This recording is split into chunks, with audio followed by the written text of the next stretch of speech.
Bom, gente, a gente vai falar agora com o Miguel Jorge, que é um pesquisador cultural e é professor da PUC aqui no Rio. Miguel, bom dia para você. Antes de mais nada, muito obrigada pela sua participação. A gente, claro, sempre dói no coração um pouquinho cada vez que a gente perde um dos nossos talentos, um dos nomes importantes da cultura brasileira, mas é também um momento que a gente tem para prestar homenagem e para gerações mais novas que têm pouco conhecimento entenderem de quem a gente está falando, a importância dessa pessoa. No caso, hoje, a gente quer homenagear o Lô Borges e queria que você ajudasse a gente. Bom dia, Leilane. É exatamente como você falou, né? A notícia chegou agora, o quadro já estava sendo acompanhado há alguns dias, mas havia uma expectativa otimista que tudo ficasse bem com o Lô. Chega uma notícia que pega a gente, deixa a gente um pouco abalado, mas como você disse, celebrar assim, esse talento, essa sensibilidade gigante desse menino chamado Salomão Borges, membro dessa família Borges, que é uma família super musical, né? Vocês falaram um pouco do Marcinho, que era um letrista que fazia muitas músicas com Lô. Márcio era o irmão mais velho do Lô. Mas eram vários músicos na família, era uma família de 11 filhos, o Lô Borges era o sexto. E uma família muito importante para a história da música brasileira, né? Porque é quem acolhe o Milton Nascimento, recém-chegado em Belo Horizonte, no edifício Levi, no centro da cidade, ainda antes de ir lá para Santa Teresa, onde fica consagrada a história da esquina e do Clube da Esquina, né, perto da casa da família Borges também. Eles gravam até um disco coletivo no momento da década de 70, e o Lô é um desses talentos, né, expoentes dessa música moderna, mineira, né, você falou um pouco, né, Minas já era um celeiro cultural do Brasil, mas essa turma do Lô Borges, do Milton, do Beto Guedes, do Fernando Brant, do Márcio Borges, de tantos instrumentistas, Wagner Tiso, não dá para listar, assim, fica muita gente de fora dessa geração. Eles trouxeram uma Minas Gerais moderna, trouxeram uma contribuição para a música popular brasileira da década de 70, que é um período muito forte, né? Um período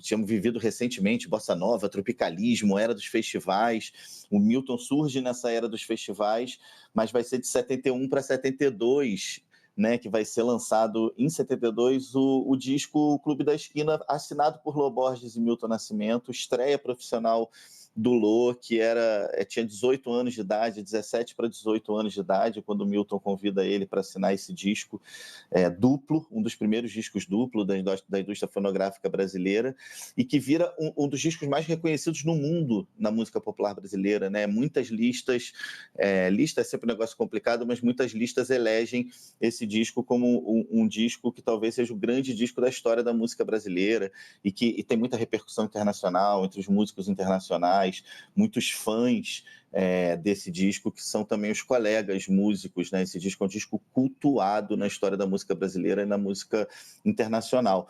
O Lô aparece como voz, como cantor, como compositor. As composições desse disco já são assim enormes, são músicas que a gente canta até hoje. E nesse mesmo ano ele faria o seu primeiro disco, que fica conhecido como Disco do Tênis, né? Um disco que também se torna um disco clássico da história da nossa música. Há pouco tempo atrás ele fez uma turnê relembrando as músicas do disco do Tênis, e aí começa uma longa trajetória do Lô Borges como um dos grandes nomes da música brasileira, música mineira. E que mantém algumas características muito próximas do Clube da Esquina, do que era o surgimento do Clube da Esquina, a riqueza harmônica, a qualidade melódica, o cuidado com as letras, com esses letristas gigantes que eram parceiros do Lô, e que também vai, como a gente falava aqui, como a gente conversava, como vocês conversavam um pouco antes de eu entrar, que também vai ser muito cultuado pela geração mais jovem, né?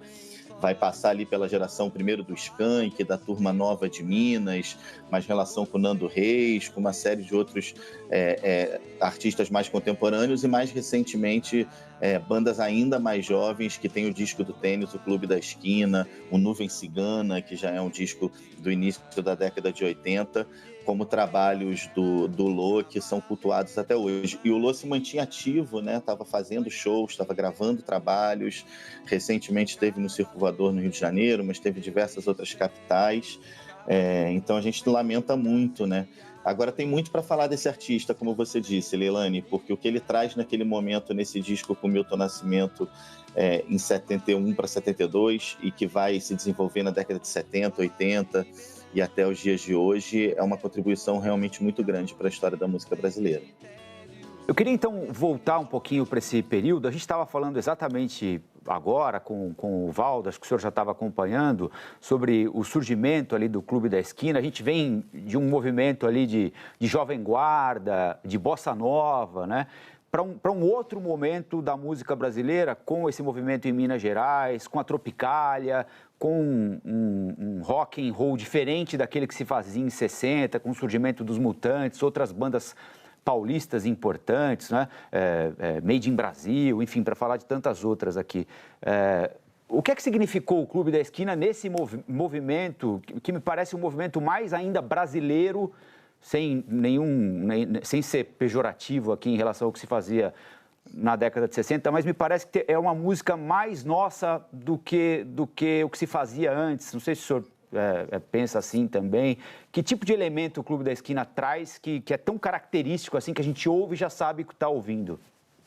Colombo, é um período de muita efervescência da música brasileira quando ele surge, né? Você listou algumas coisas. O que acontece ali na virada dos anos 50 e 60, a partir da Bossa Nova, mas a partir também do que acontece nas artes visuais, na literatura, no cinema. A gente está falando de um período de grande efervescência da cultura brasileira, um período muito rico. E essa geração mineira dessa música moderna, que grava como disco coletivo o Clube da Esquina e depois vai desenvolver suas carreiras solos, eles são mais um desses momentos grandes, de enormes aberturas do ponto de vista do que se coloca em trânsito naquela estética, naquela produção de linguagem artística, estética da época. O Clube da Esquina vai ter uma relação profunda com o que chamava-se de fusion e jazz internacional daquele momento. Wagner Tiso, Milton, Nivaldo Ornelas, são músicos que tinham muita habilidade para trabalhar as liberdades harmônicas desse período. O Milton traz uma coisa junto com o Lô, das melodias, que remete a uma coisa mais do interior de Minas, ligada também à tradição dos cantos católicos, dos cantos de igreja em Minas, que são muito fortes e muito ricos. Eles traziam todo um interesse em Beatles, aí, especialmente o Lô Borges, quem a gente está falando, e o Beto Guedes, chegaram a ter uma banda The Beavers, que era de cover do Beatles, então já tinha um interesse com rock também. Brincava-se muito com a imagem, com o som da questão do trem, daquela vida mineira, também como uma marca do som deles. Agora, a gente está falando de um lugar muito misterioso, assim, talvez dos mais difíceis de decifrar. Isso que eles produzem ali com o Clube da Esquina, o Lô Borges, o Milton, tem uma beleza, assim, e de fato é muito brasileiro, como você falou, mas acho que tudo naquela época tinha uma relação muito forte com ser brasileiro, né? Todos aqueles contemporâneos ali daquele período, Fosse Secos e Molhados, Novos Baianos, mesmo os Mutantes, assim, tudo estava muito conectado a produzir uma música moderna brasileira, e o que eles trouxeram tem essa especificidade, assim, das linhas melódicas mais misteriosas, um interesse enorme pela música latina também que eles tinham, e com a relação profunda da música popular brasileira como centro dessa produção, que era cheia de influências diversas, como eu falei aqui. Eu acho que essa especificidade, quando você fala, eu sinto que era mais brasileiro, é porque a gente tem um pouco essa relação com as coisas que vêm do interior, né? O interior do Brasil, assim, tem uma beleza, uma poética que é muito profunda, assim, que a gente identifica de uma maneira muito nossa, assim, e esse som do Lô Borges e da turma do Clube da Esquina trazia isso, e o Lô sempre manteve isso nas canções dele, né? Algumas que foram citadas aqui, como Paisagem da Janela, né? Como o próprio Sol Girassol, Verde Vento Solar e tantas outras músicas do Lô, são músicas que também eram feitas com imagens poéticas desses parceiros, né? Murilo Antunes, Ronaldo Bastos, Fernando Brant, Márcio Borges, seu irmão, que também olhavam para um Brasil de dentro, do interior, narravam muito essas histórias, né? Do Brasil mais rural, né, que tinha ainda muitas reminiscências naquele período. Então a gente sente essa questão da brasilidade, mas isso é uma coisa que a gente sente em geral em todos os grandes artistas desse período, desse tempo, em todos os criadores de cultura desse Brasil efervescente, onde surgiu o Lô Borges ali no início dos anos 70. Né?